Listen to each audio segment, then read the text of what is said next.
Ready? Okay.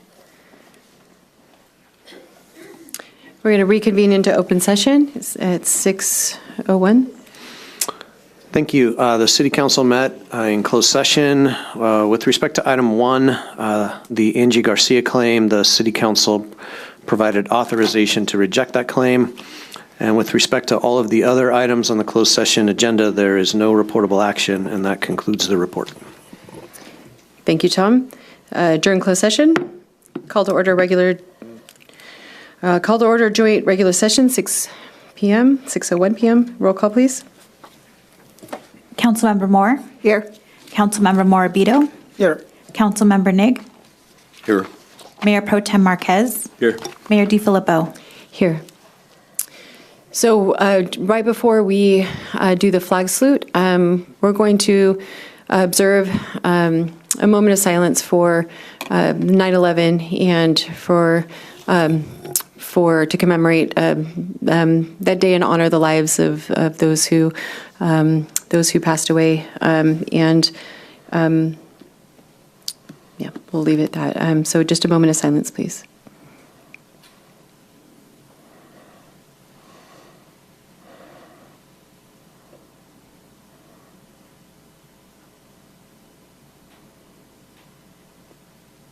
Thank you. We're going to have the flag salute, and Captain Boyd will lead us in that. Thank you.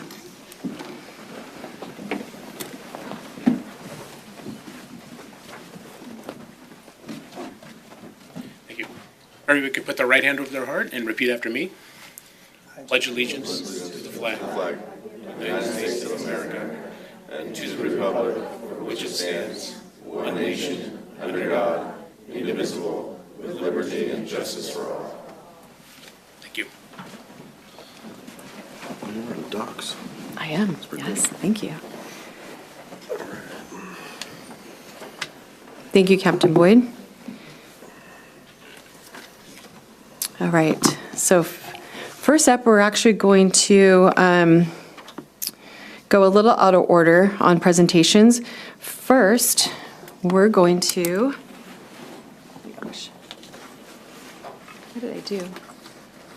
Oh my gosh, I don't know what I did with it. Okay, we're not going to go first. Where is it? Hold on. There we go. Someone 9/11 Sorry. real quick. Oh, you got it. Oh, go ahead, please. I was going to say, in addition to those that lost their lives that day, I mean, for a lot of us, that like changed the trajectory of our lives completely. As a nation, as a city, as a county, as a state, professional careers. I mean, one of the reasons I joined the military was 9/11. So it was horrific, and hoping nothing like that ever happens again. So. Right. No, I appreciate that. Sometimes I feel like there's no words adequate, and sometimes that is reflected in me having no words adequate, as was tonight. So I really appreciate you giving some thoughts in to the moment. So with that, why don't we move to the proclamation of Constitution Week? And so this proclamation is in recognition of Constitution Week, which is September 17th through the 23rd. Join me right here.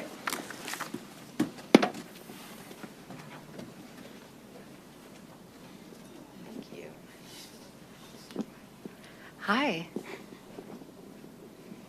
Will you join me up here? Thank you so much for being here. And this commemorates the signing of the Constitution of the United States, and these are representatives of the Daughters of the American Revolution, who urge all citizens to reflect on the privilege of being an American with all the rights and responsibilities which that privilege involves. So thank you so much for being here. Do any of you want to speak? Thank you. Thank you. My voice is not strong today, so I hope you can hear. In 1955, the Daughters of the American Revolution petitioned Congress to set aside September 17th through 23rd to be annually recognized as Constitution Week. The resolution was passed by Congress and signed into law by President Dwight D. Eisenhower.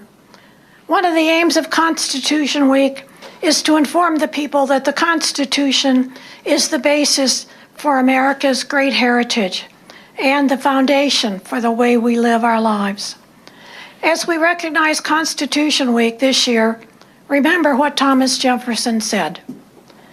It is every American's right and obligation to read and interpret the Constitution for himself. And I have a little message for the city officials. As you may or may not know, next year is the 250th anniversary of our country. It is the semi-quincentennial. And if you're old as some of us, you'll remember the bicentennial, which gave us many parades and memorials and dedications. So we are hoping that the city of Wildomar, the city of Wildomar is planning something special throughout the year for next year for our 250th anniversary. And I have a special present for you. I will give this back. Thank you.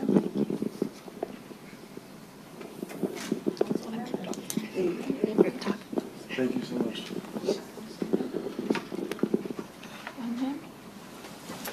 Bring him home nice.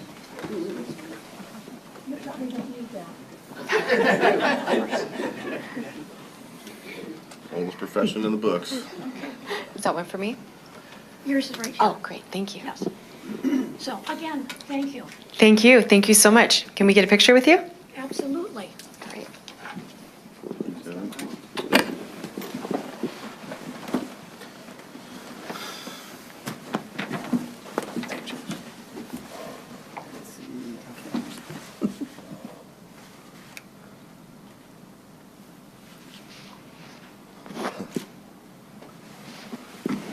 So much. Thank you. Thank you. Thanks for being here.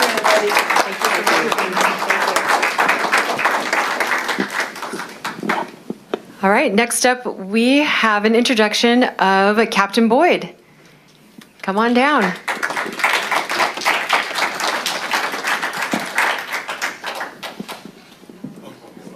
Sure, unless you want to go right there.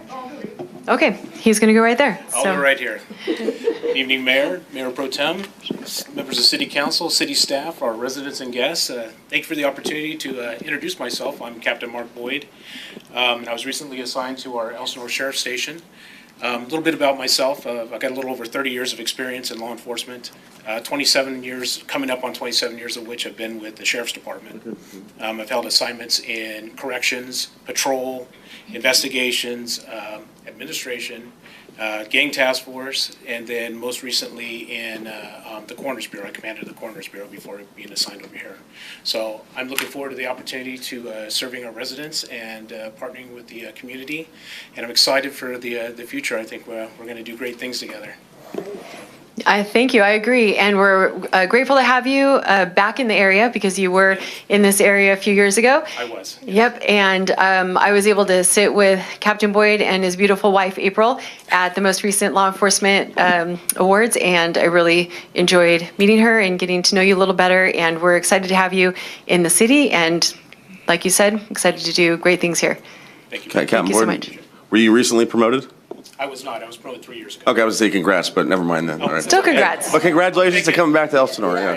I did. I forgot to mention that. So I was assigned to Elsinore as a lieutenant Okay. about 5 years ago.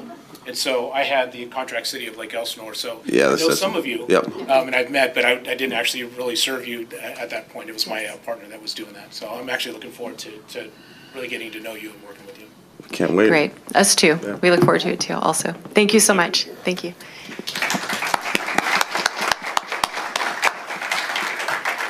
All right, we have one more presentation, which will be a surprise to someone whose birthday it is. And she's also, would you like to tell us what is also going on very soon? On the spot, Jeanette. Sure. I am getting married this Saturday.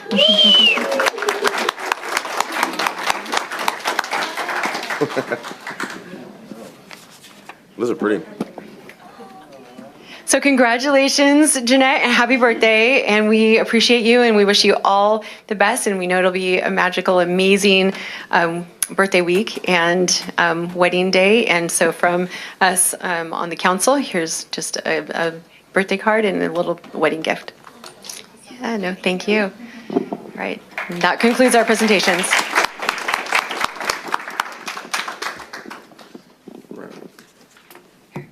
And thank you to Rocio for bringing the flowers for us.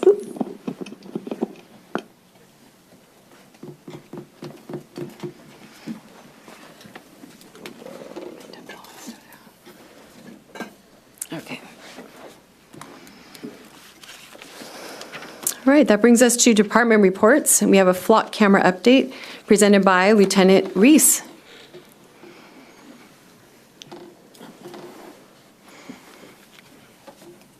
Hi, Lieutenant. Good evening, Madam Mayor, Mayor Pro Tem, City Council, city employees. I was asked to do a PowerPoint presentation on the flock cameras to give an update on them. During this process, I discovered our station does not have an administrator for flock, so I am now it. So this is a great opportunity for me as well. Thank you. Voluntold, yes. Yes, pretty much, yeah. Before I begin, I just wanted to let you guys know as far as the stats go for flock, I discovered that flock does not keep statistics that we normally give, like arrests, calls for service, and so forth. They give you generalized statistics. And for the city of Wildomar, I'll get into it. You guys have 22 flock cameras. For me to get into the statistics, I'd have to go through all 1,700 cameras that the Riverside County Sheriff's Department has access to. We look forward to that report, man. Just bear with me. Yeah. And I can tell you right now, my crime analyst was looking forward to that report also. So the flock ALPR stands for the Automated License Plate Reader System. So again, the city of Wildomar has 22 cameras placed at high traffic volume locations. If you see the map attached, you'll see all those green little dots with the dark green and the light green in the center. That represents where the 22 cameras are placed. If you try to count the dots, it will not equal 22 because if you scroll into it, as I did, I would not get the entire map. So there are a lot of cameras that are spread out in the same area, which are the highest traffic volume areas you have. However, looking at the map, you can see northbound, southbound, eastbound, westbound, in and out of the city is covered. So they were strategically placed for sure. Flock maintains 30 days of camera footage and statistics. So that was another issue with getting accurate stats. Vehicles can be identified by the license plate, the make, the model, and the color of the vehicle. So basically what happens when a deputy uses a system, they have to use their own credentials to log in. So an email, password, etc. When they get into the screen where you search for a vehicle, they should be putting a a file number associated with why they are looking for this vehicle. However, Flock does not make them enter that file number. It is, you can put investigation purposes, or you can put the title of the crime, like a burglary or a robbery. So we can't say this is associated to Wildomar or Lake Elsinore, if that makes sense. Okay, so this is one of the stats that Flock does keep. So you have this lovely graph here. If you see, it says total unique vehicle volume of 1,833,449. That is individual plates that the 22 cameras captured from August 4th to August 31st. 1 month. Individual. So the secondary number that you see, which is the first one, the 4,141,000, that's duplicates. So that's people coming and going, hitting on different cameras, basically going about their business. It's residents of the city. If you see the graph, you'll see that there's 2 specific days where the traffic volume is low. That would be Saturday and Sunday. And based on the graph, Fridays are your busiest day for vehicle traffic. And this is the other graph that Flock does provide. So you have the official hot list in green and the owned custom hot list in purple. So the official hot list are vehicles that have been entered in law enforcement databases that are wanted, like stolen vehicles, stolen plates, etc. The purple are ones that we can go into and put in ourselves. Like we're working a specific series of crimes and we have a vehicle possibly associated with them. We can enter that vehicle, missing persons, maybe they're associated with the vehicle. We can do that ourselves. So some stats. Again, my crime analyst did a fantastic job breaking down all 1,700 cameras. However, she came up with very little based on flock, so she had to use our other databases that we basically use for the quarterly stats, and she discovered that there are 33 vehicle license plates searched, reference to 23 individual cases by 17 deputies. The 23 cases included theft, hit and run, stolen vehicle, burglary, robbery, and missing persons. 2 of those cases led to 4 arrests. And you'll see 1 stolen vehicle, 1 grand theft, 1 burglary, and that is because the grand theft and burglary were on the same case. 7 vehicle license plates were entered into flock as wanted vehicles or investigated stops by the deputies. Historically, this is the one stat I wanted to show you guys. Since the cameras came out in 2022, there were 134 stolen vehicles taken from the city of Wildomar that we had entered in the system. In 2023, after the cameras, it dropped to 64. In 2024, it dropped to 58. And right now in 2025, we're at 33. So we're seeing a decrease in stolen vehicles. I can't say that's totally because of the cameras or because we have awesome deputies out there doing their jobs, which we do, but I have a feeling it's a little bit of both. Yes. Probably the new captain too. The captain has a Yeah. lot to do with it. Yeah. Yes, thank you for Yeah. that. I already went over why it's hard to track.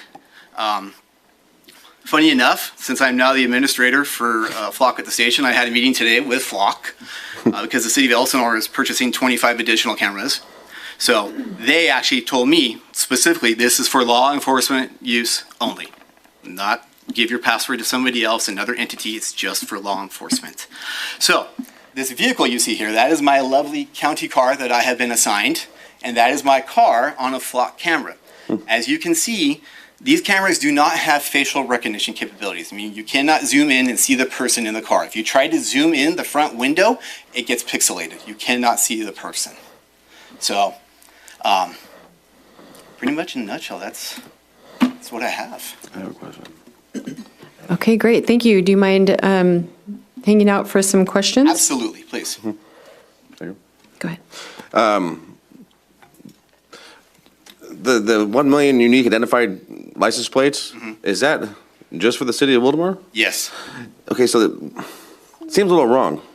I'm not trying to be combative here. No, it just my guess would be, does it reset every day? So it's yeah, because it's 37,000 residents, and let's Yeah, say I there's go double back. that, 80,000 cars. I don't know. It just seems.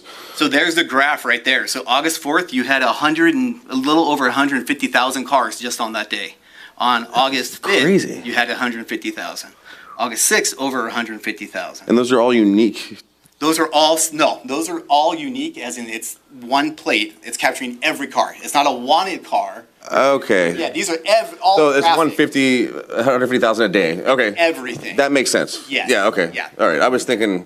Never mind. We had okay. that many stolen vehicles Yeah, I'm like, in the holy city, shit. you'd have a problem. Yeah. For sure. No, not stolen vehicles. It just seems like anyway. Yeah. Yeah. Cool. I appreciate your work with this. Yes, sir. Do you have a recommendation? As a city, is 22 cameras enough? That was my question. I can tell you Lake Elsinore had 22 and they're adding 25. I spoke to my counterparts at Southwest Temecula and Jurupa Valley. They are all also ordering more cameras. Do we know if and I know you just said this over, but maybe something to look into. Have there been any incidences or any times where something was stolen? A flock cam would have been very useful to have in a particular area, and we couldn't do anything with it because. I would have to do some more research. Yeah. For sure. But I'd like to. I'm not opposed to adding more. I just don't want to do it because Elsinore do it. You know what I mean? Right, for sure. Just- 100%. yeah. Hate Elsinore.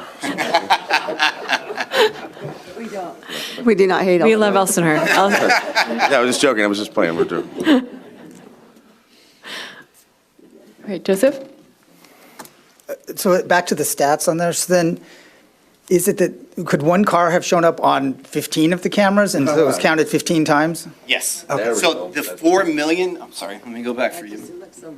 So the 1,833,000 are individual plates. Where it jumps to 4 million are the same cars, those same plates hitting over and over and over on the 22 cameras. It's a lot. Still seems like a lot. It's a lot. My guess would be that and I'm just trying to figure it out now. So for the individual car, right, the unique car, if it hits 22 cameras, that's counted 22 times. Yes. So that's why we get the million. That's why. Yes. That's how we get the million. So yeah, that makes sense. Yep.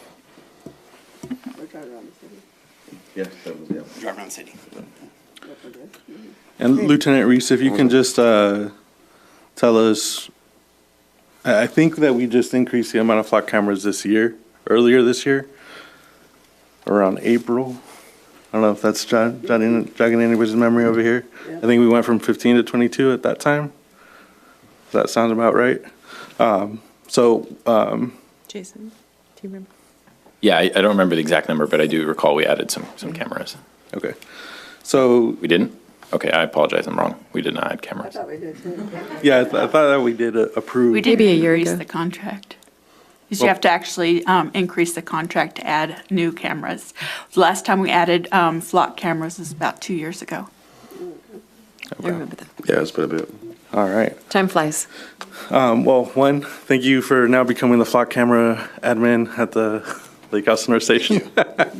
I did request for this information to come forward, so I appreciate you taking the time to provide this to us.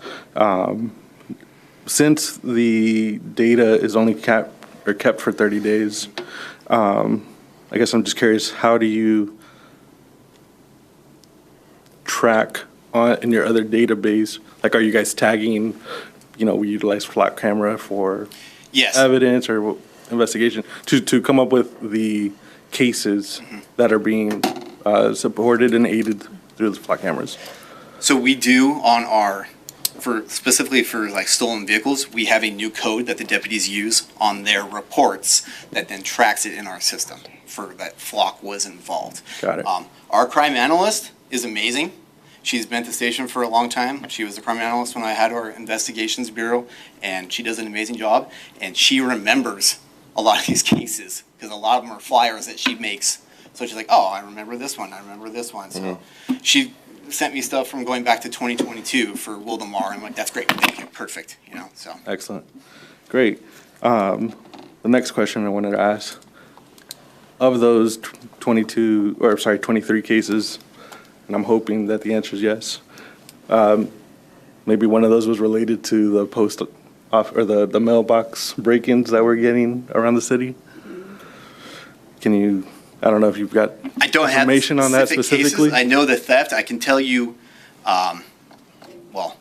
you guys recently were involved in a case where an individual was going around to local liquor stores and was basically stealing lottery tickets. And he's done this 105 times. And your camera captured him, and we were able to trace him all the way to the city of Corona using Flock, where he was stopped and arrested. So there's that case. Yeah. Okay, excellent. Well, thank you for shedding that light and just reassuring us that these cameras are useful. Absolutely. Yeah. Absolutely. Can I just mention, it wasn't this month, but last July, the flock was able to catch a person that had done an arson fire, and the flock caught it then. So it's catching a lot of, and among the various cities, and so it's a great cooperative tool as far as that goes, as far as these crimes goes, not just vehicle theft. But I will say vehicle theft, I mean, I have had my car stolen. I actually had the same car stolen 6 times, believe it or not, in Long Beach. In 3 years, it was, quite an ordeal. But so it's a pain, it's costly because you have typically a deductible every time your insurance goes up. It's a real headache. So that's great to see that, those numbers going down in all areas. But yeah, that's great. Absolutely. Thank you so much. I appreciate the report. Appreciate your time. Thank you. Thank you.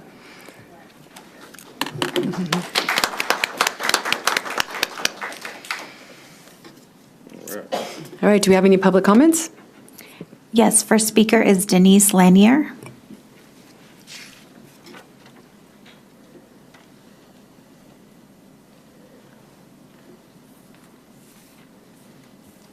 Good evening, Mayor, council members, city staff, and the viewing audience. I'm Denise Lanier, a volunteer for Thrifting for Gifting. Now you may ask, what's Thrifting for Gifting? After serving our local communities for over 36 years, Assistance League of Temecula Valley gave ourselves a new name and a new look. As of June 1st, 2025, the Assistance League of Temecula Valley is now called Thrifting for Gifting. We have our new logo, as you can see here. Our bear got a new shirt with a new logo. We have the new aprons. We have decided we needed to refresh our thrift shop look along with our philanthropic program names to better reflect exactly what we do as a nonprofit, 100% volunteer organization. You can still count on friendly volunteers to assist you as you donate, as well as bargain shop in our newly refreshed thrift shop. Your donations and shopping will continue to help fund the 6 philanthropic programs we have been supporting throughout the past 36 years. There are some new program names, but the services remain the same. Our programs include School Zone, which was formerly Operation School Bell. Stepping Up for Tots was SOS, Scholarships, Foster and Homeless Youth Support, Bear Hug, and nonprofit partnerships, minus the word operation. Our teens even came up with their new name, Volunteens. We are looking forward to continuing to see you at our donation door and shopping in our spruced up thrift shop, which in turn continues to help our local families and students thrive. If you don't already know where we're located, our address is 28720 Via Montezuma in Temecula. Come check us out. Our website is thrifting4gifting.org. As you are thrifting, we are gifting with all the proceeds continuing to go to the programs and the communities we serve. As always, thank you for your past support, as we look forward to continuing to work together with you in the future. Thank you very much. Thank you.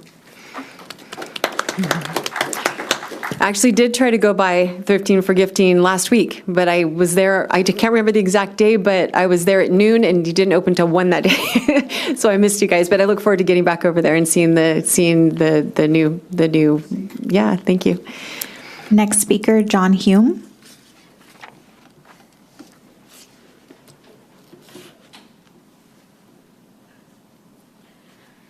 Hello, Madam Mayor, members of the council. I did want to say really quickly, I'm grateful for the coffee with the city yesterday in Southern California Edison. I was very eager for that one, as you may have noticed.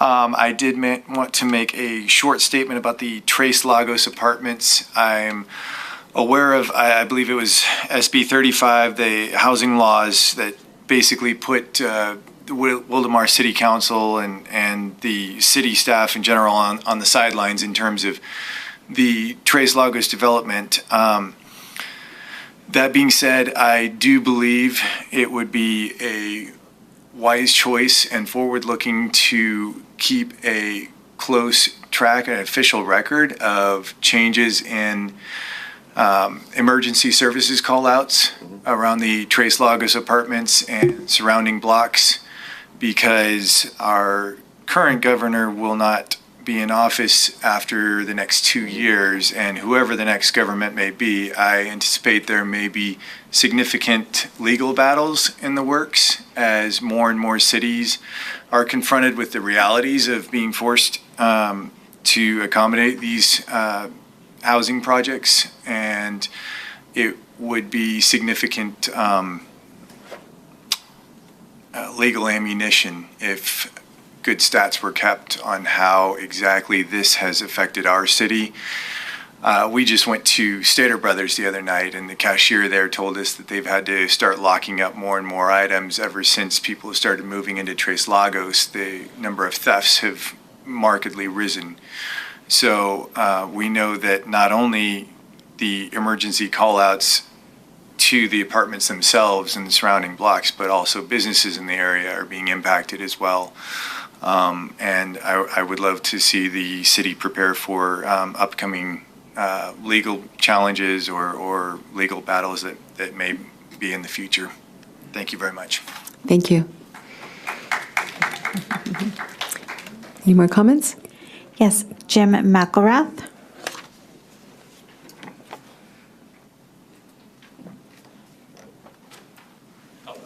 Thank you for letting me speak.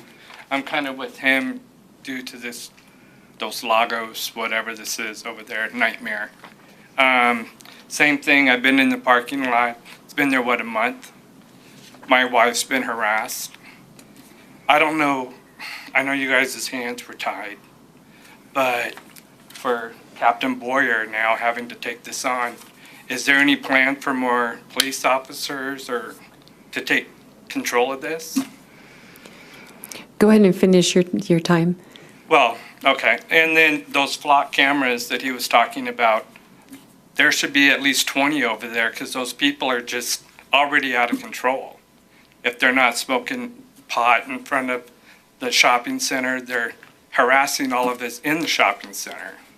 And now they have 3 different these pot shops within a mile of one another. So they just walk over and there you go. It's just going to be a nightmare. That's what I have to say. Thank you. So I didn't want to take your time. Okay. I didn't want to take up any of your time, but I wanted to just say we're not allowed to have a back and forth or comment on the, items not on the agenda. No, but we appreciate hearing from you. Thank you. Do you have another public comment? Sorry, no other public comments. Thank you. All right, do we have an approval of the agenda as presented? I'll make a motion to approve the agenda as presented. There might be one more, Mayor. What's that? Oh, there might be one more? We have one more public comment. Okay. Bob Hall. Thank you, sorry. I got here a little bit late. That's okay. I have a lot to say, so I'm gonna read quickly here. Good evening, and thank you guys very much for allowing me to speak. My name is Bob Hall. Did you know that Wildomar's crime rate is 16.3% lower than the state average and 13.8% lower than the national average? As a husband to a beautiful wife and a father to 2 young children, these statistics are important to me, but not because I care about numbers. My wife and my kids like to go on walks in our neighborhood, and I live in the Windsong Valley neighborhood. It gives me peace of mind while I'm away at work that they can walk in safety. The city of Wildomar will be a safe and active community with responsible growth and quality infrastructure while keeping a hometown feel. That's Wildomar's vision statement, and I believe that it's a good one. I live less than a 15-minute walk from the new Tres Lagos apartments. Did you know that an elementary school and a park are also within 15 minutes of this new apartment complex? In the last few weeks, I have used various apps and seen concerned community members post about property values, home security, and public safety. In a more humorous event, I have seen pictures of a woman riding a Stater Bros electric shopper grocery cart back to her apartment. But I've also seen shirtless men standing around for hours at a bench immediately outside of the apartment complex, waiting for a bus that is not coming. I have seen the cops at apartments multiple times, and sometimes back-to-back days. So to do some fast math here, Tres Lagos allows up to 8 occupants in 3-bedroom units.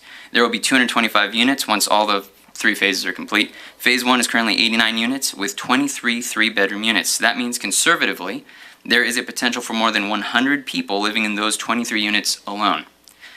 It's all Section 8 housing. How many of these people are required to be the chronically homeless or have severe mental illness? I'm sure you're all aware of the man with severe mental illness who publicly murdered a Ukrainian woman on public transportation in Charlotte, North Carolina. With the types of tenants who are required to live in these new apartments, what are the odds that we see something like this in our community? How would you like to ride that bus at Tres Lagos? How would you like to have your house right across the street from that apartment complex? How would you like your wife to go on a walk in that neighborhood? Your kids go to that school or play at that park? How safe would you feel? What kind of peace of mind would you have for your family during the day? The city of Wildomar will be a safe and active community with responsible growth and quality infrastructure while keeping it a hometown feel. I would like to ask you, does that sound like Wildomar's vision of safety in a community? It certainly has become very active in the last few weeks. To be clear, I'm extremely grateful to the work of our local law enforcement. I'm grateful for their sacrifice, their service to our community. I'm grateful that they answer the call when we need them.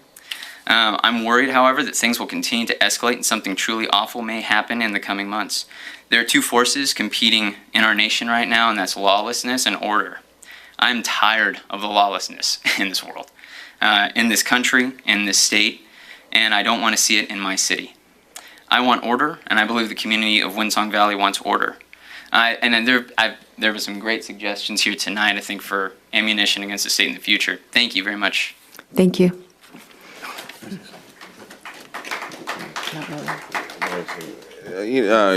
I know, like, the Tres Lagos, like the gentleman said, the state kind of tied our hands with it. I think the only answer going forward, is what can we do about it now, right? How do we make prevention? So that's something I'm sure we'll work with the mayor and city manager to figure some out. Today, do you want me to talk about it? I don't know if we can. It's not on the agenda. It's not on the agenda, so we can't talk about it. Find us after. Yeah. Okay. All right, any more public comments? No additional public comments. Okay. Approval of the, do I have a second for approval of the agenda as presented? Carlos? Yes, I'll second. All right. All in favor? Aye. Aye.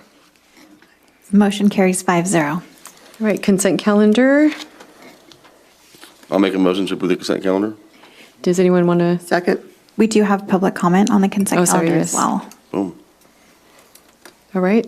And I want to, Yeah. I want to press, pull 1.8. 1.8? 7. You mean 1.7? No, I think there's a public comment on that, so 1.8. So we have public comment on 1.6, and we have 2 public comments on 1.7. Okay, thank you. So, Yeah. Well, I also You're wanting wanted to to pull pull? 1.8 as well, so, wanted to pull 1.8? yeah. Okay. And then, so we're just pulling 1.8 and we're having public comment on 1.6 and 1.7. Accurate?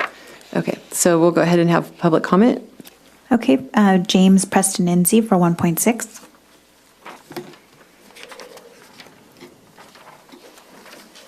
Good evening, Madam Mayor, Mayor Pro Tem, council members. I know how your position is on this, and I was a little confused in reading. I met with Mr. Flores on Monday, and I'm due on Monday, and we're moving forward on this project. They're doing a fantastic job, but the question I had, and Mr. Flores did, after I put in the request to speak, he clarified something. I just want to clarify that under the development standards for our recreational vehicles and the sales, 17.220.030, that paragraphs A, B, C, D, and E were instituted and approved in January of this year, is my understanding. And the only thing that we're adding tonight is section F. Is that correct? Yeah.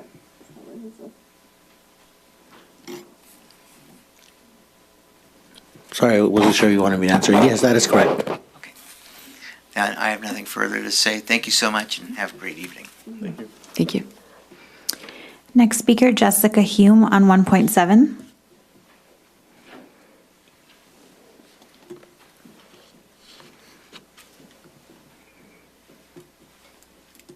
Madam Mayor, council members, on behalf of myself and other Wildomar residents that couldn't make it here today, I speak in favour of rejecting of Jack Conway Chaz's August 19th erroneous claim against the city of Wildomar. In truth and in fact, Mr. Chaz's claim was not only inaccurate in accordance, it ignored the hazardous conditions and real harm caused by his operations. What occurred was, in fact, both public and private nuisance, and we witnessed as the city and Rivera Toa acted rightfully and in accordance with the law. Nuisance 1, the stench of raw, human, untreated waste that was overwhelming, notably especially by our evening breezes. And as the trails were removed, human feces could be seen and smelled so intensively that we were forced to stay indoors for 24 hours with every scented candle going. Nuisance 2, Black Series workers frequently blocked the public right-of-way on Palomar with trailers, creating dangerous conditions and access issues for emergency vehicles and neighbours. Also blocking our driveway with trailers, trapping us in and out of our home. Nuisance 3, the crime increased. We had to install a new security system. Vagrants emerged from nearby shrubs to relieve themselves in view of homes with children. Drug deals were witnessed. My husband was approached by gang affiliates looking for Mr. Chow over unpaid debts for hauling trailers and threatening to get Hells Angels involvement. Nuisance 4. Through recall notices, multiple eyewitnesses and owner accounts, we learned about the fire hazards connected to these trailers with their faulty wiring that mirrored fire incidents in City of Industry. The risk of wildfire was real, with trailers in Wildomar stored near hay, livestock and families. Nuisance 5, the amount of lost sleep with workers shouting at night, dragging trailers without wheels, taking off wheels, bringing in boats. For someone so concerned with the law, Mr. Chow failed to take legal precautions. No permits, no registration, no owner's releases, and the 40-day towing hold that they had. This was not just an inconvenience. This was a potential disaster. Evacuation would have been impossible for families and animals alike in the area. And we want to thank again the City Mayor, the City Council members, the City staff, Code Enforcement, Rivera Towing and the Sheriff's Department for stepping in on behalf of the residents of Wildomar for the safety and the support of the City in the rejection of the Black Series claim. Thank you very much. Thank you. John Hume on 1.7.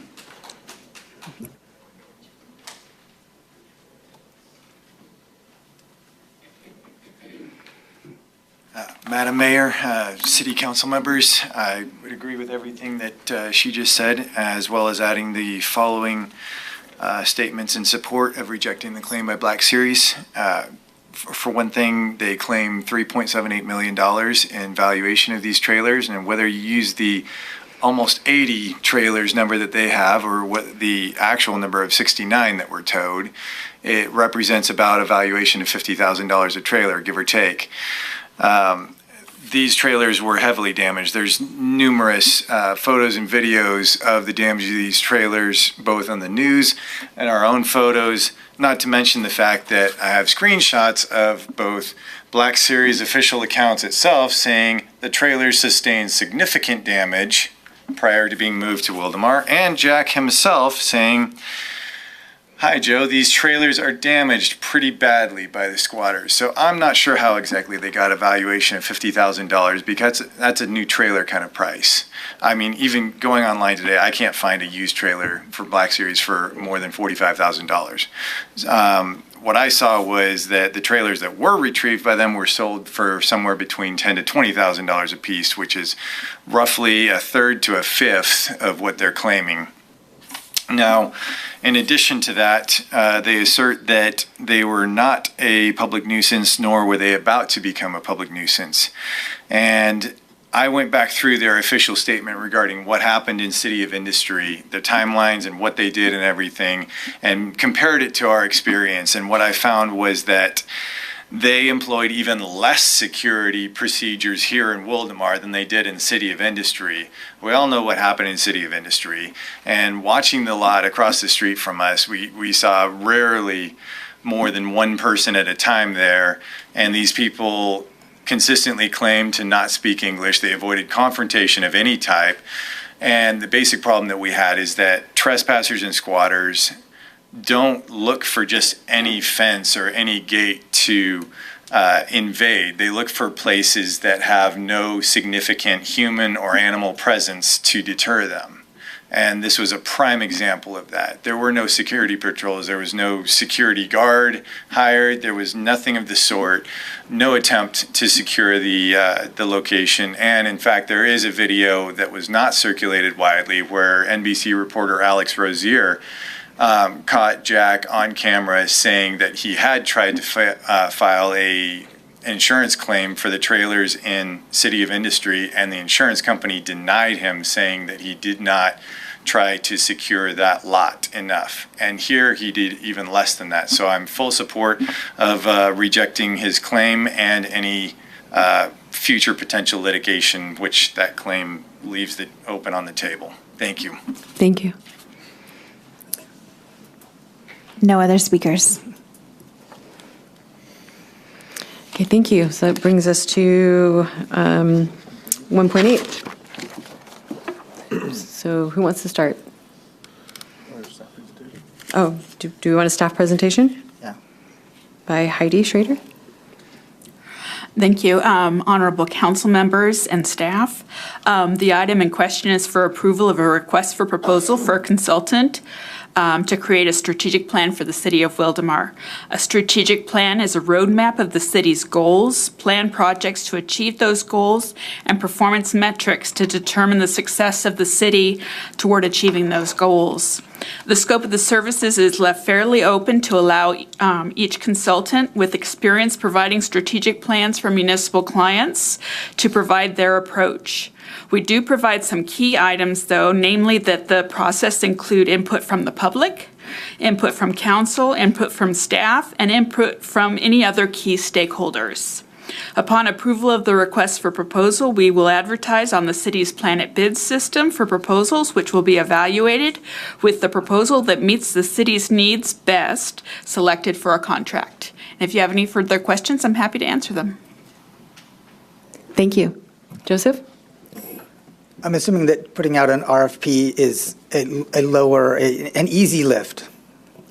Pretty much, yes. Right. So, but on the other side, so I'm interested once we get those back at what the costs for those are. So putting the word out that, hey, we're interested in how much it will cost for you to perform this service, that's fine. But I'm not sure if we'll get past that hurdle afterwards. So I was just curious what this is because it's the request for proposal is the easy part. I think so. Yeah. Afterwards is where the difficulty may come. Yes. Madam Mayor, if I may, just add a little bit to that staff report. It's occurred to me in the almost 4 months now that I've been here that Wildomar is a young city, right out the gate faced some serious challenges, right? The state yanking the VLF funding out from under the city right away. For the first period of time in the city's history, it was really about survival, right? And can the city survive financially as a city? Over time, that situation has improved. The voters approved Measure Z. The voters approved Measure AA. There has been some economic development. The city has improved financially.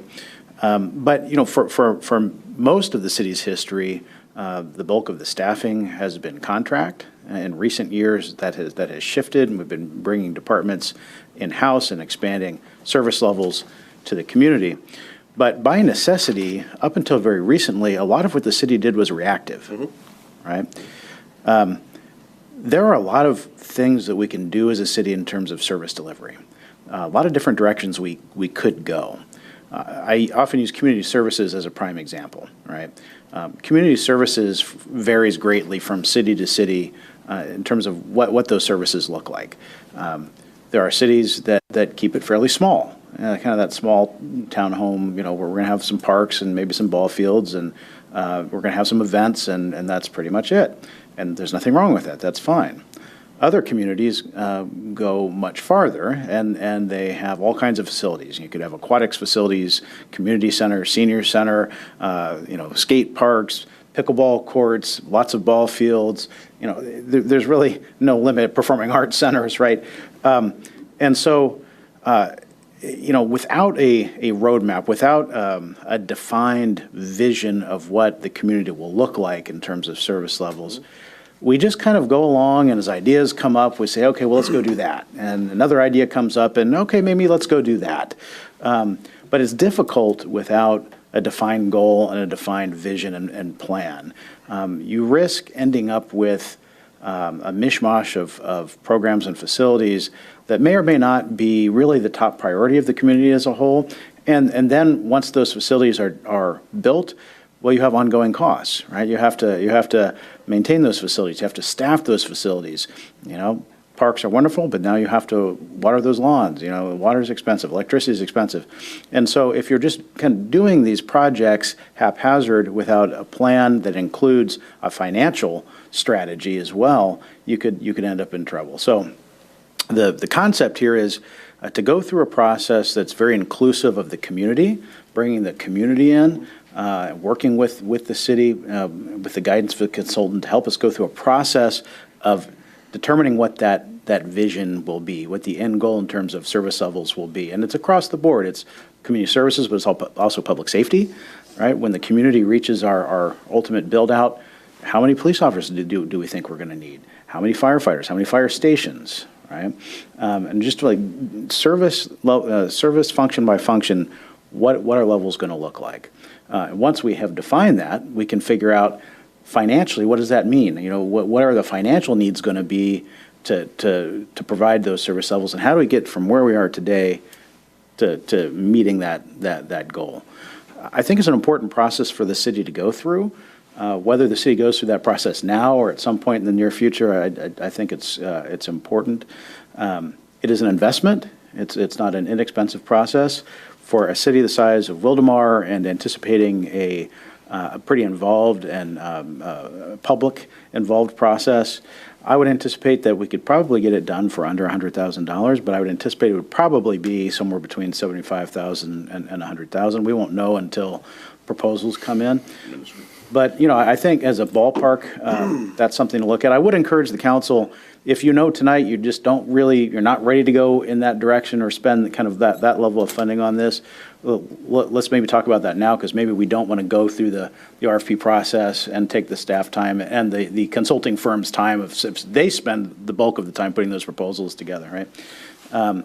If you think conceptually that's something that you are interested in, there's still no commitment tonight, but if the council as a whole feels that is a direction that you might like to go in, then I would recommend moving forward with releasing a request for proposals. So, thank you, Mr. City Manager, for adding that additional context.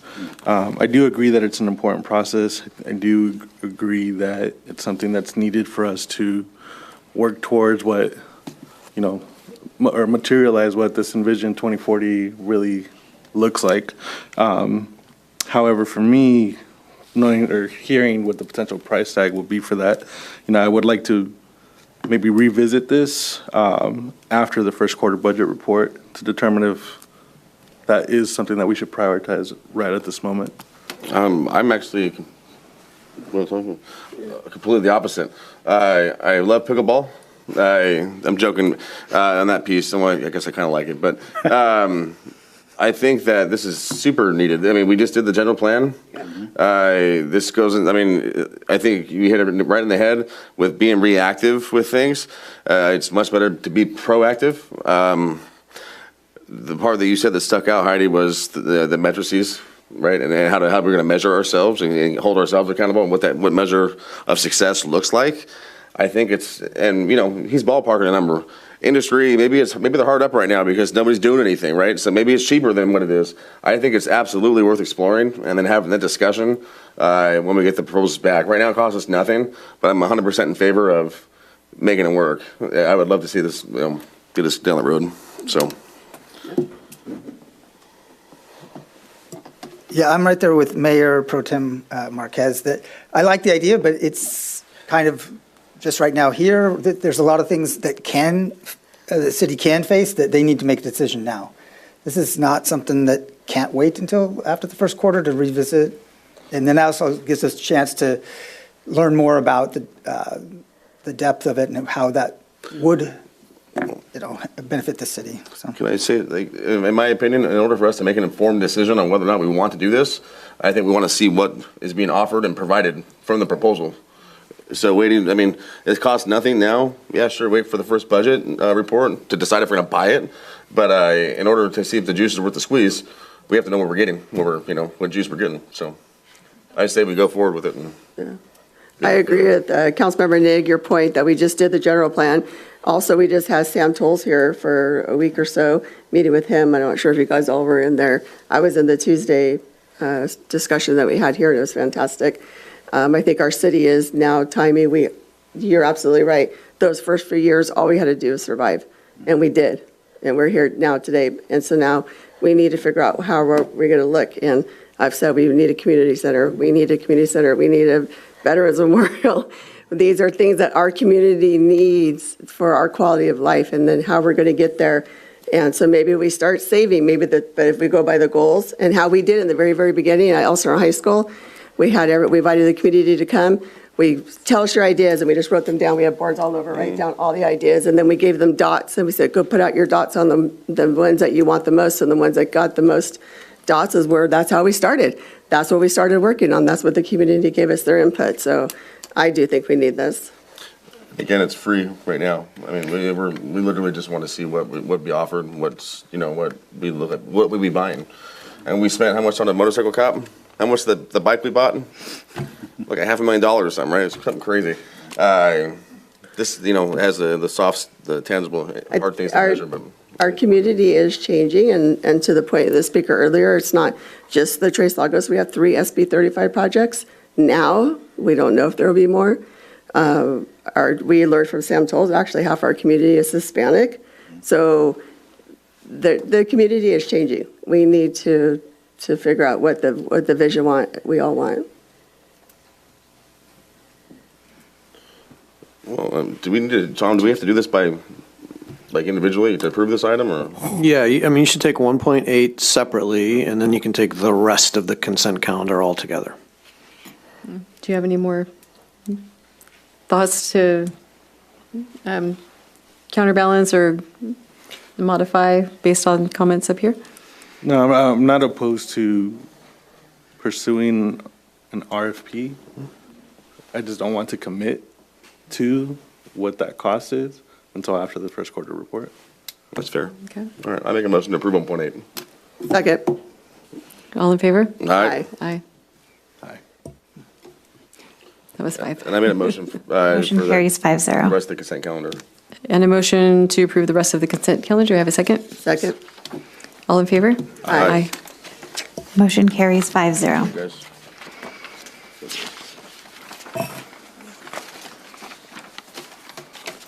All right.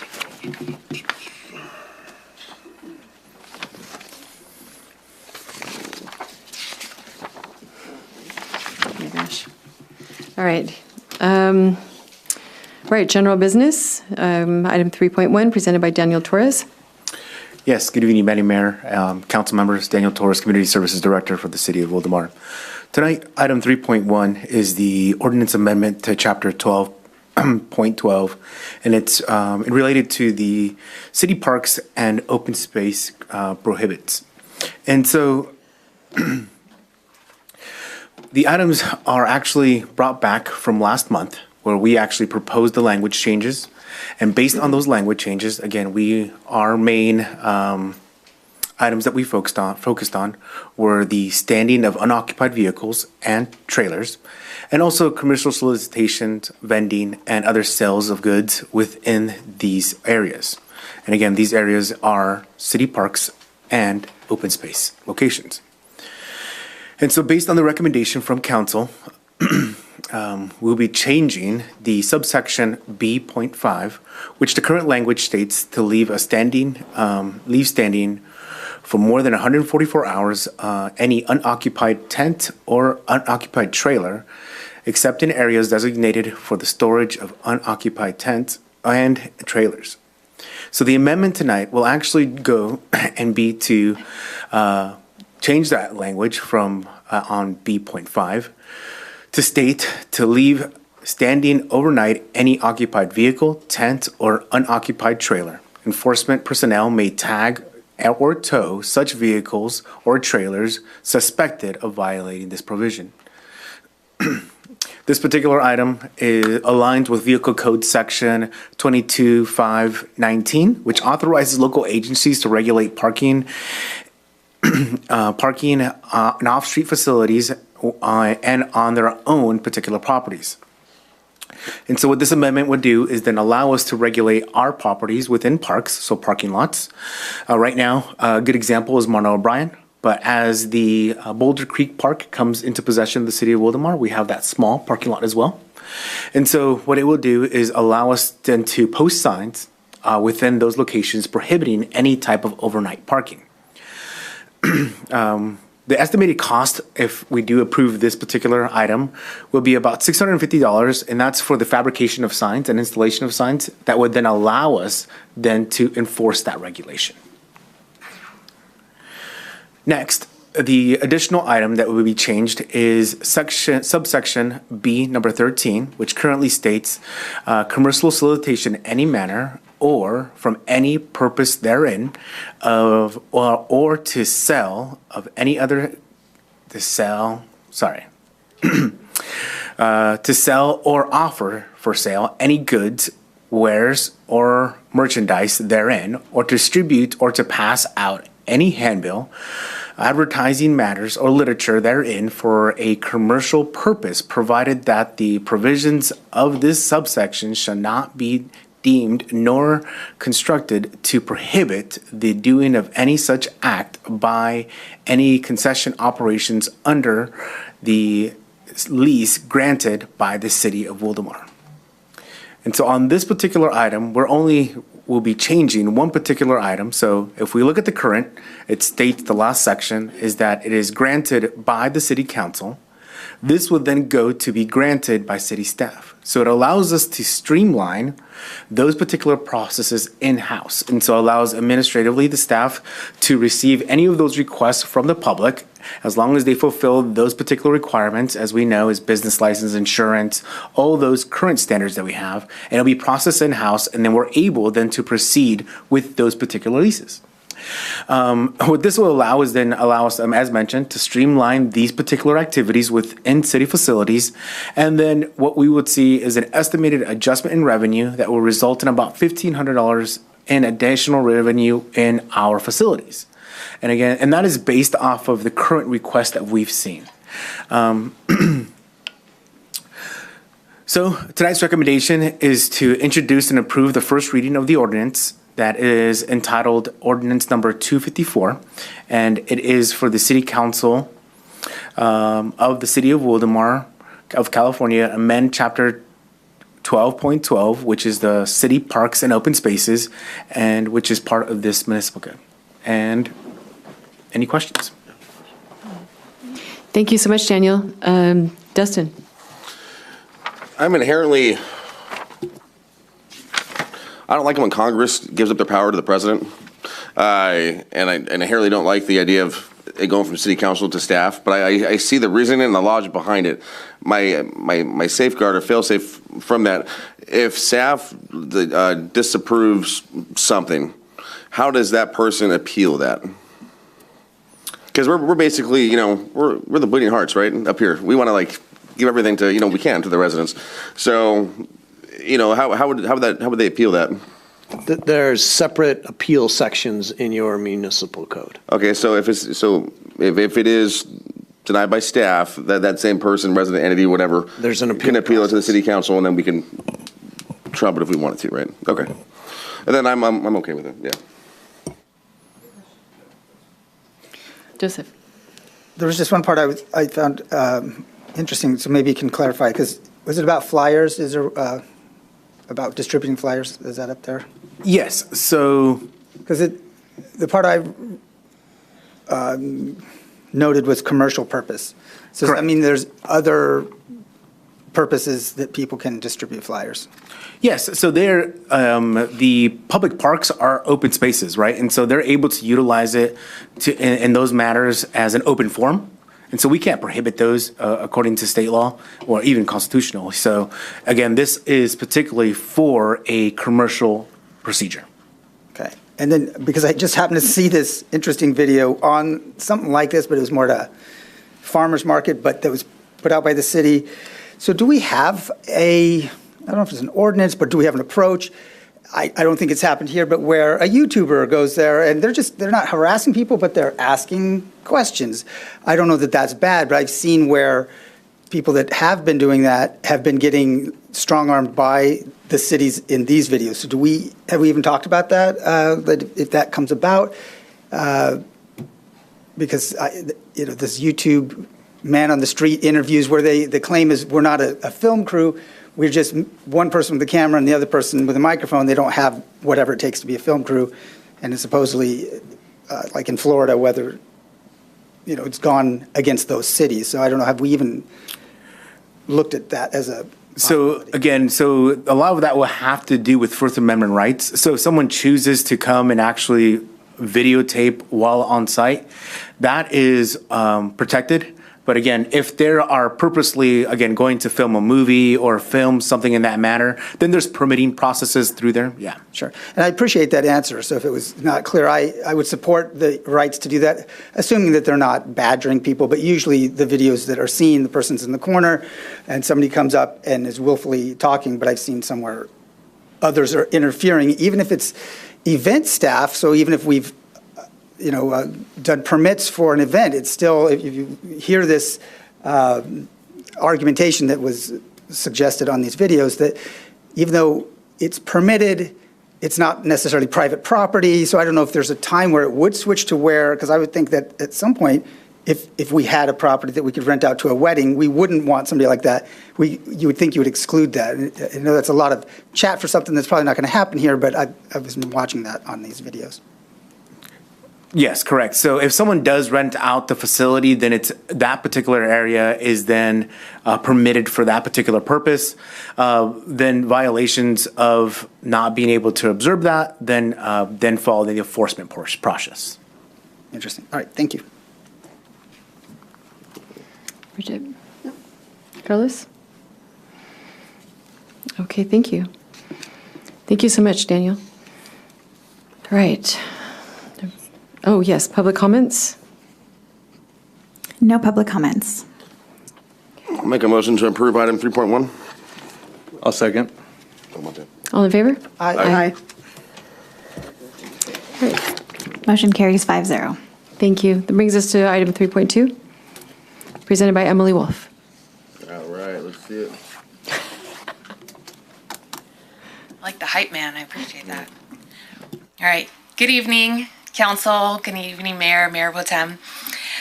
So today we are, there we go. We're going to cover some health benefit allotment options and looking at the contribution structure that we currently have and then making a recommendation going forward. So this item is proposing a new structure beginning with plan year 2026. So just as a reminder, healthcare plans are calendar year plans, so not to be confused with fiscal year. And the new structure for plan year 2027 and into the future is something that we're going to recommend, as well as introducing cash in lieu as an option starting in 2026.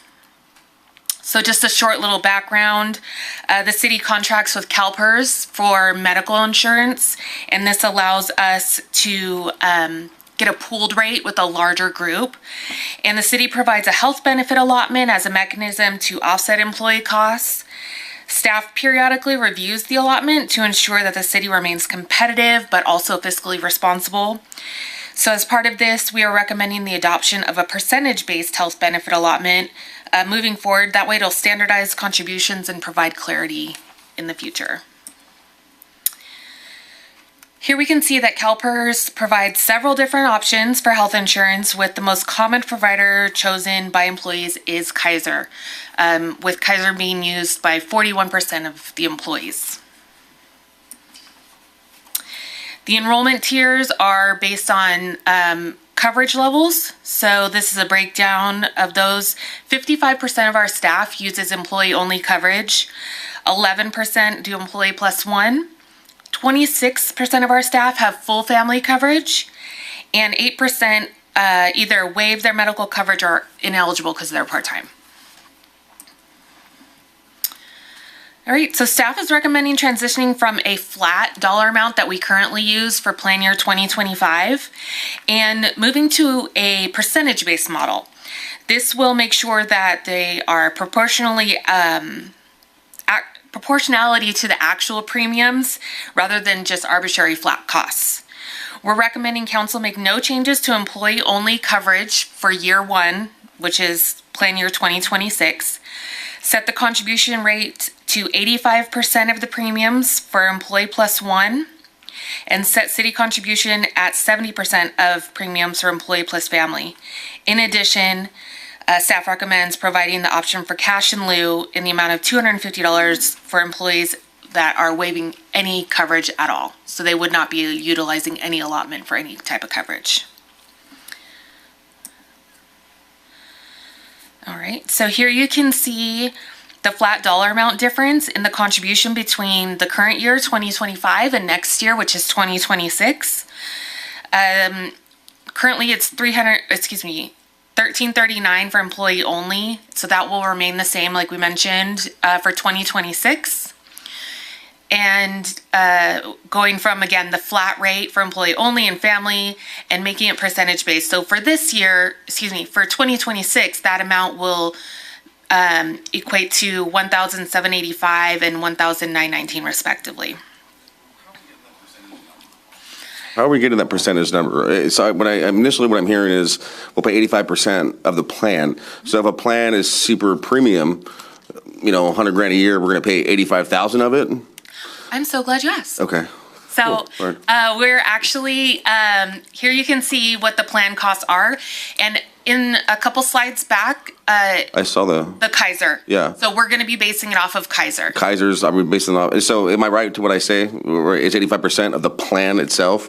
Yes. Okay, is there a cap of what is just astronomical, right? I mean, Councilmember Nig, if I can just jump in. Yeah. I think I understand what you're asking. Yeah. So I want to just try to provide a little clarity.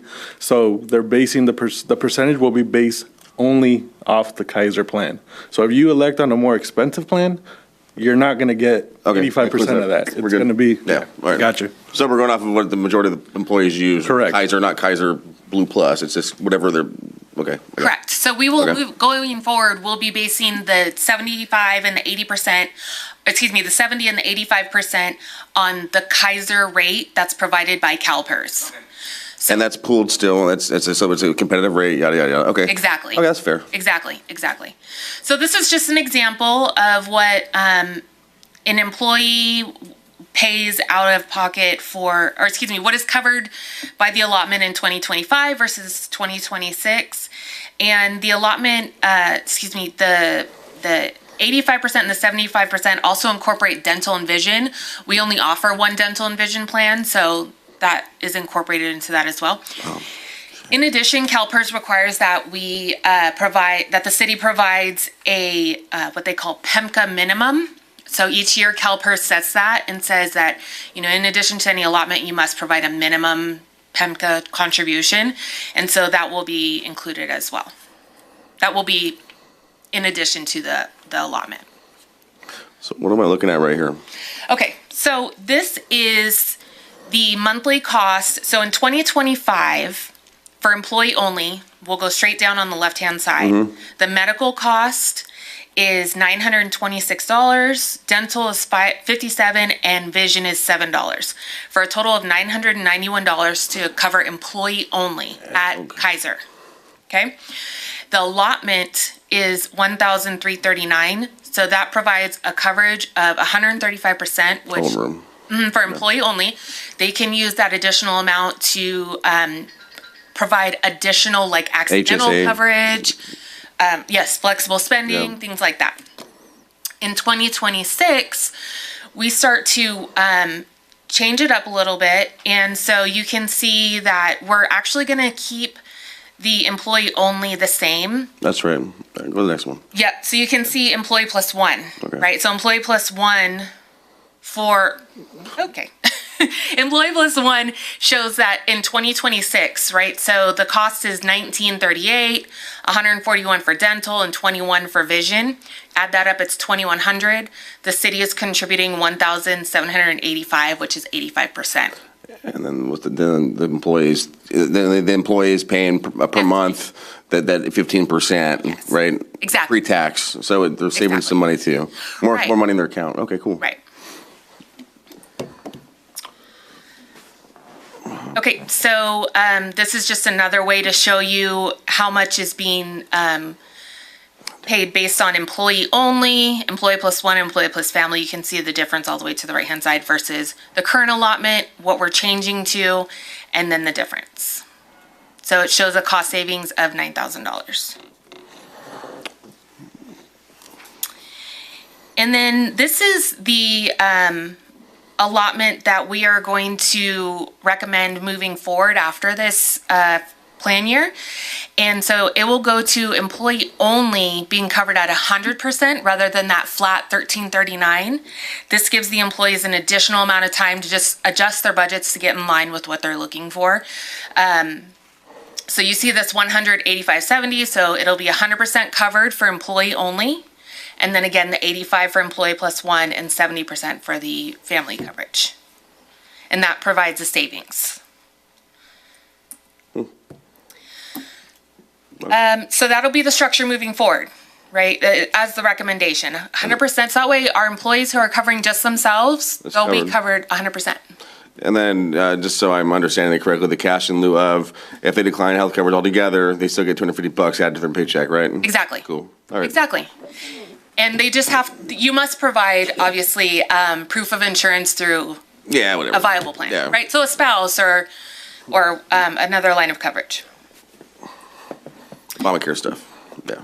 What's that? Being like Obamacare stuff, right? Where you have to have, you're mandated to have insurance. Yeah, exactly. So the fiscal and employee impact, as we mentioned, there is a cost increase for the first portion of the plan year, which is the end of the fiscal year, and then the anticipated savings. And again, for employees, it allows leaving that employee only tier the same for one more year allows them to really align what they're looking for and make sure that they can budget that appropriately rather than just kind of ripping it away. And then it also provides employees with ongoing coverage and affordable cost sharing. So that way the city's sharing the costs with the employees and still being competitive and cost savings. So if an employee is not using Kaiser, they're using something maybe that's cheaper, the city's still covering 85% of that, or are we using the 85% of Kaiser, right? Yeah. So technically, if I'm using Blue Cross, I can take the difference and put it to my FSA. Exactly. Okay, so employees need to keep their FSA.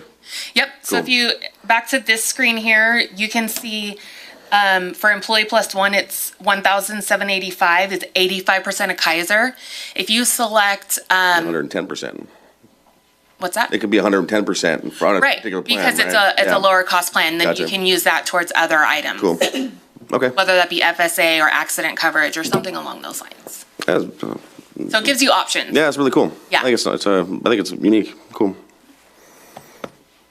Any other questions? Can we go back to the cash out? I didn't quite understand that. Yeah, absolutely. So if an employee chooses not to be covered through the city at all, no medical, no dental, no additional benefits that they want to use their allotment towards, they'll receive $250 per month, so split into 2 paychecks, that they'll receive on their pay. So in lieu of, for example, the $1,785, they're not going to cover an employee plus family, they'll get $250 on their paycheck because maybe they have coverage through their spouse. And so will we require confirmation of that? Yes. Proof? Yep. Okay. Absolutely. We are required to. And does that go on to their, their paycheck as taxable income? I believe so. I believe it. I couldn't tell you 100% for sure, but Might want to consult a tax yes, please specialist. consult a tax professional on that. Today's not blocked. You right? Where are we? All right, should we go to public comment? I have some comments, sorry. Okay. Emily, thank you so much for putting together this presentation. Absolutely. I appreciate what you do for staff, and really looking out for them. I know that this year we've done a lot to ensure that we're remaining competitive, with our neighboring agencies. So I actually have 2 recommendations or suggestions that I want to throw out there and see if there's any support up here from the dais. So the first one is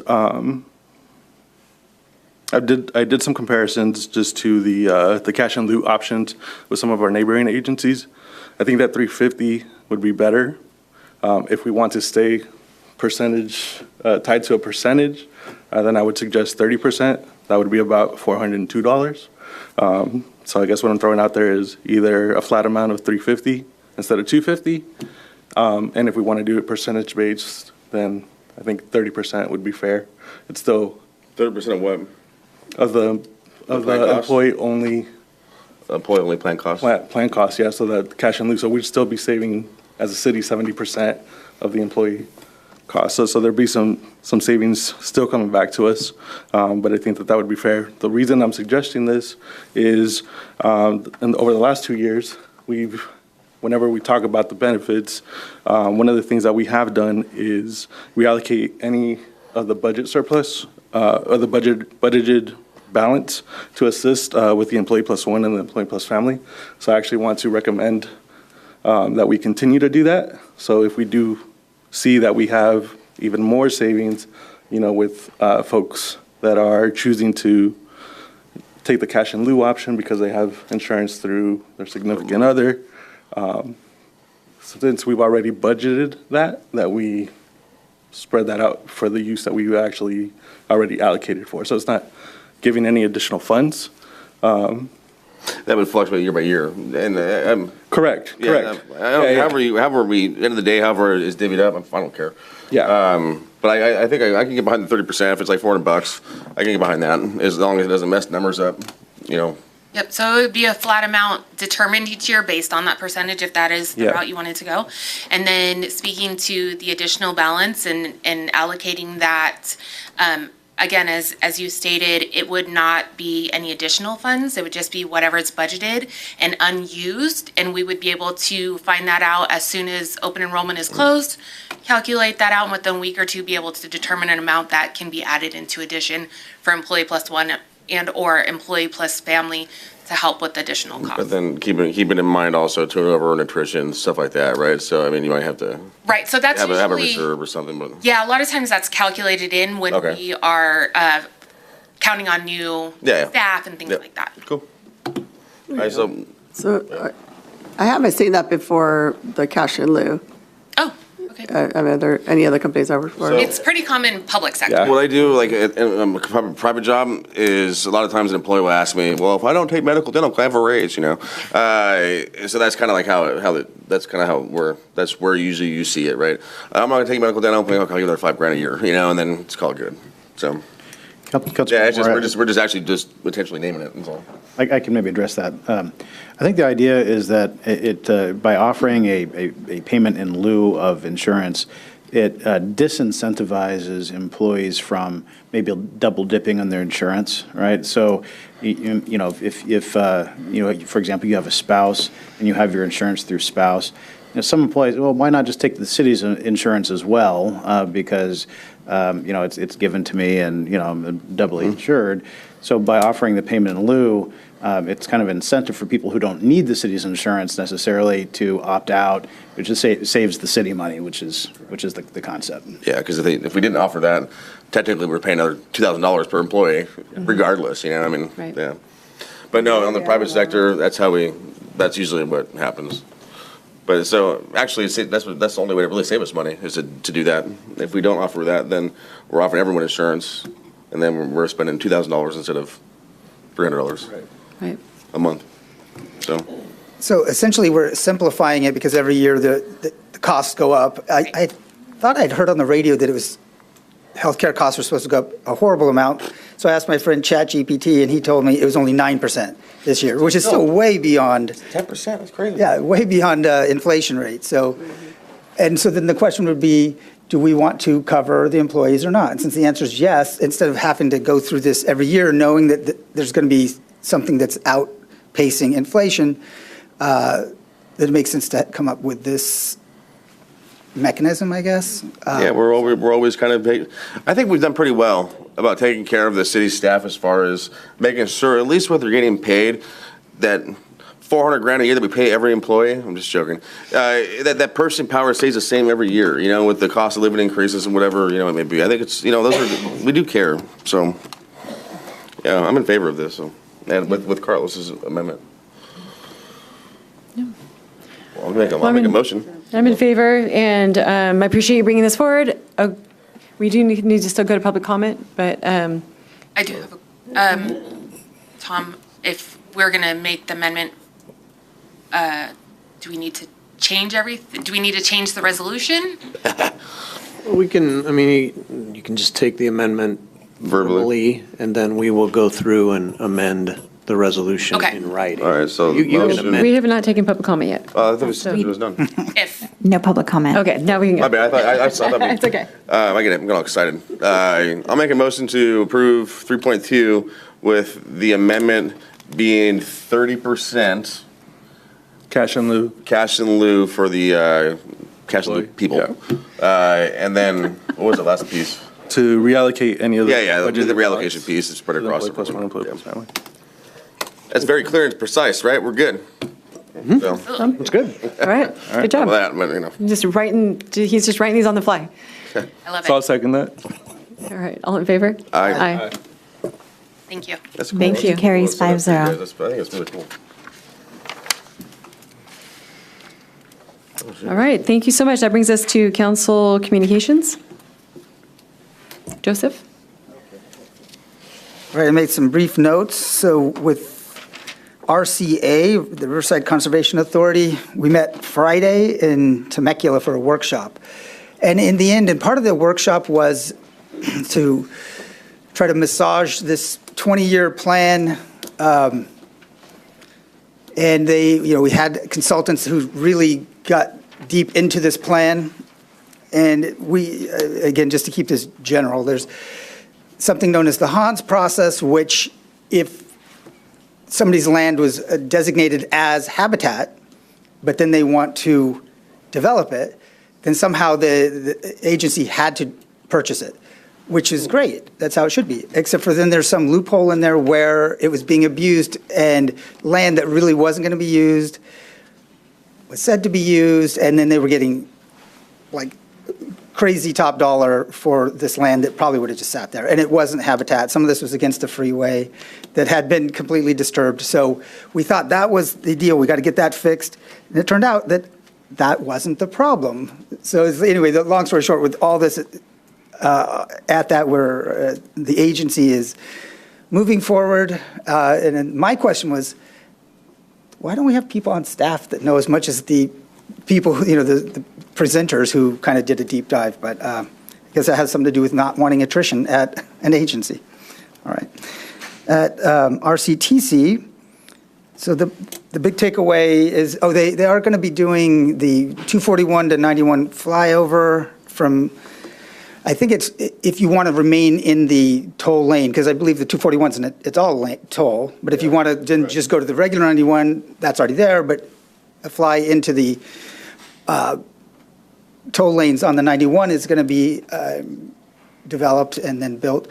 And initially, I don't use those lanes, but I wasn't really in favor when I thought it was going to be Riverside money, but it's essentially going to be paid for by the toll road people in Orange County. So whether it's a great idea or not, but that's going forward. The other one was, see if I have this little thing. So I don't. So these little stickers that are on the low emissions vehicles. Oh yeah. They no longer going to work as of I think October, but it's certainly by the end of the year. That's nice of them. So there's an outside chance that. If you read this article, I think they said it was in the Press Enterprise, but it'll go over that the federal, the Congress could change it, but they're saying, most likely not, because part of those subsidies were sort of nixed by the current administration anyway, so the odds that they're going to pull that out of the dustbin are low. So if you have one of those, start using it while you can. So then, RCHCA, which is about the Stevens kangaroo rat, that meets tomorrow. So at WRCOG, so they were celebrating their 150 projects and counting, and they have Wildomar in there twice. Now, part of it's probably that we weren't there on day one of WRCOG. We jumped in probably 08 or later. But yeah, so the two, because it doesn't mention any that are happening at the moment. So one was Clinton Keith from 2013. Can you guess what that was? That's the bridge, yep. And then the other one was the Inland Valley Medical Center shelter. So is that even there anymore? The bus shelter? Is it? Because I remember there was an issue of whether they were going to use that one. So we made two of the top 150.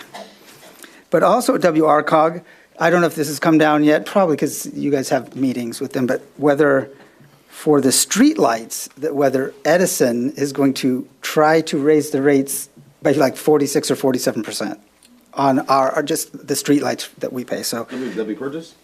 yeah, so the power for that, it's like, hey, we haven't raised it in a while, so we need to raise it like a ton. Now it has to go through is it CUP? bureaucracy. Yeah, so it's got to be the rate commission, people have to say yes or no. And maybe they're reaching for high and they'll settle for low.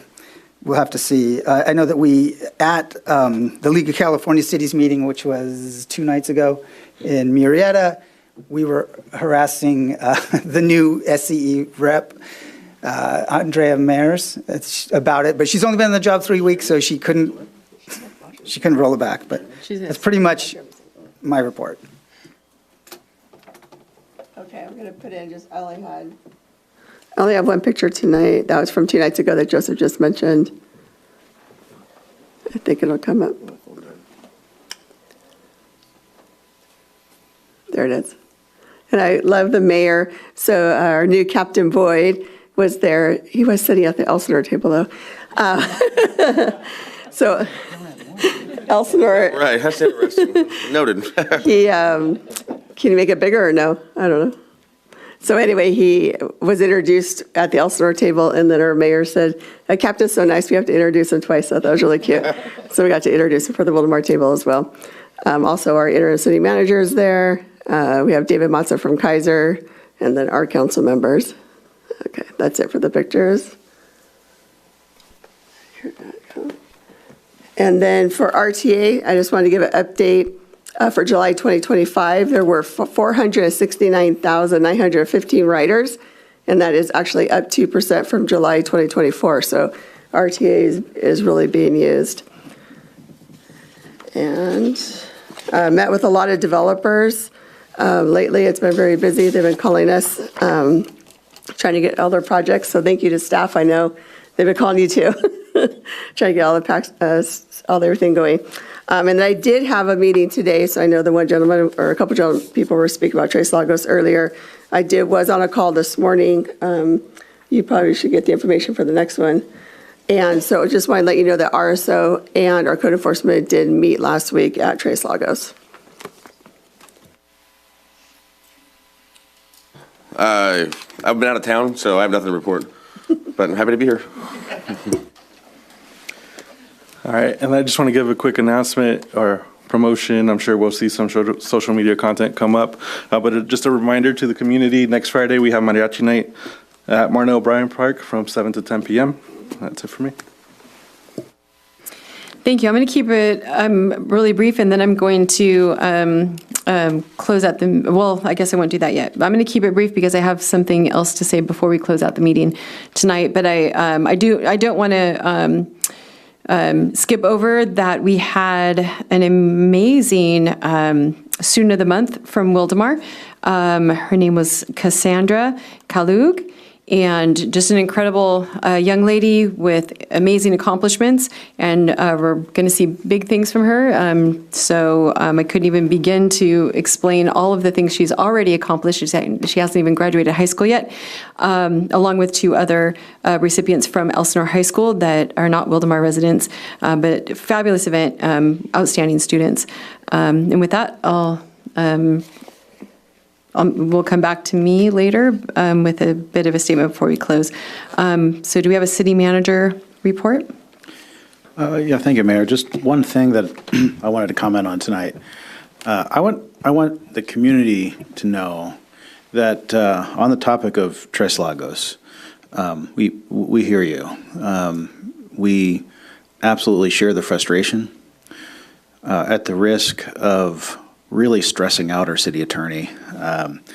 I think it's fair to say that if the city had any input in that project, it would have never happened. Like a lot of things that come down from Sacramento, there is no additional funding to help cities deal with the fallout from projects like this. So we are spending a great deal of time focused on the impacts, trying to adjust to the impacts. There was a meeting at Tres Lagos on Thursday of last week, and a follow-up meeting this morning with the Sheriff's Department and with our code enforcement to meet with the management of Tres Lagos. On the positive side, it did appear that the management was attempting to work cooperatively with us and open to addressing the issues that have arisen over there. During the meeting, we learned some things as a result of the meeting. One of them was that there are actually 60 security cameras on the property, 12 of which are outward facing. They face off the property. And they offered that if at any time the Sheriff's Department would like to review the footage of those cameras, that they will be given access. The Sheriff's Department will be given access. So that's helpful.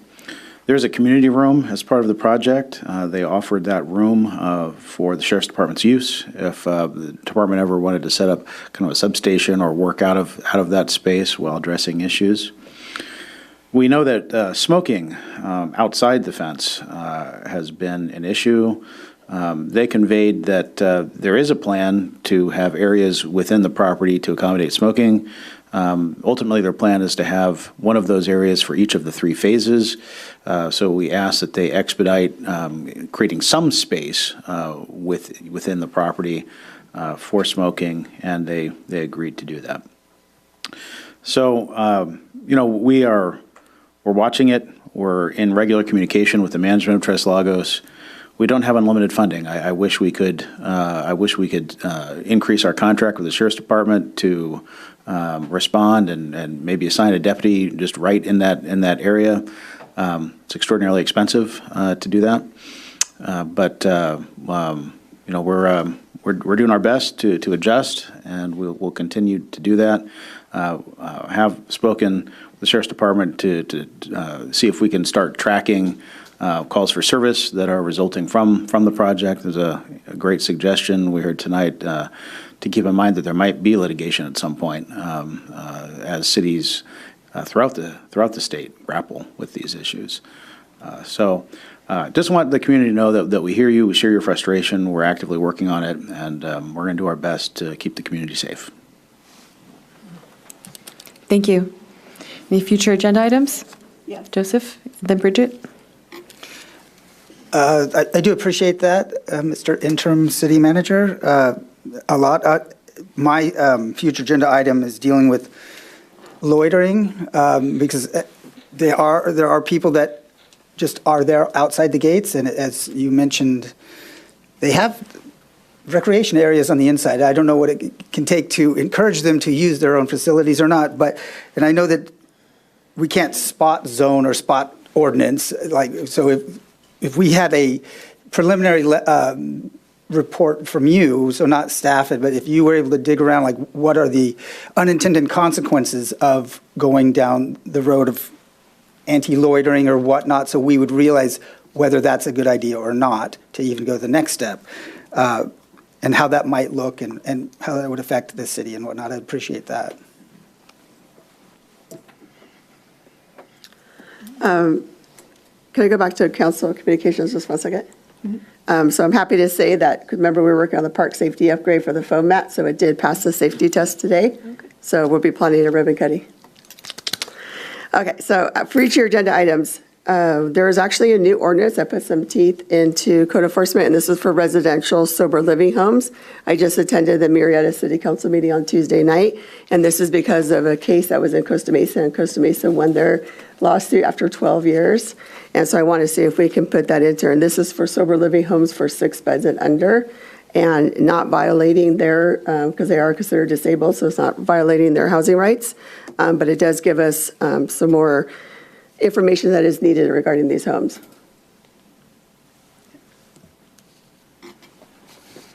I've got nothing. You got nothing? Nope. Carlos, anything? Okay.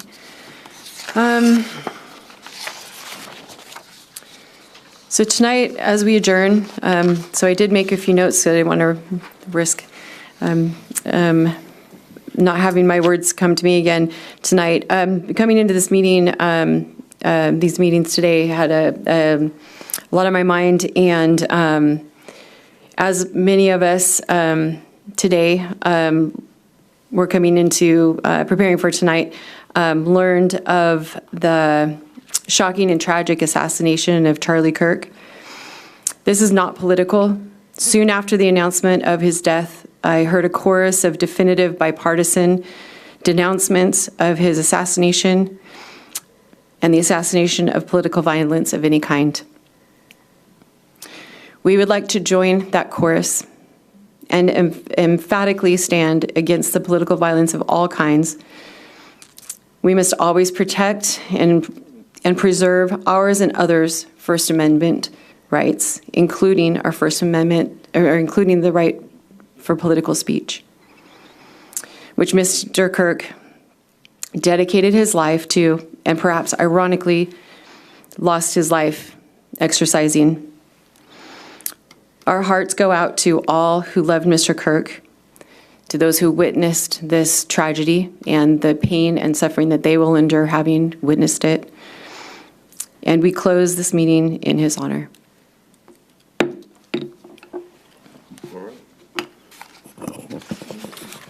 Would you like to adjourn the meeting? Oh, sorry. Woo. Yeah, so sorry. We're going to adjourn the meeting. Woo. Lawyer Okay. speak, you know. Gee. We're going to adjourn the meeting. I didn't put it in my notes, see? We're going to adjourn the meeting to September 24th at 4:15 p.m. And we will also, sorry, I'm going to back up. We're going to adjourn our regular meeting to September 24th at 4:15 p.m. And also going to announce a day change for our following meeting in October, which will be on Monday, October 13th at 6 p.m. Thank you for stopping me on that. What's the reason for the October change? League. Oh, that's right. Yeah.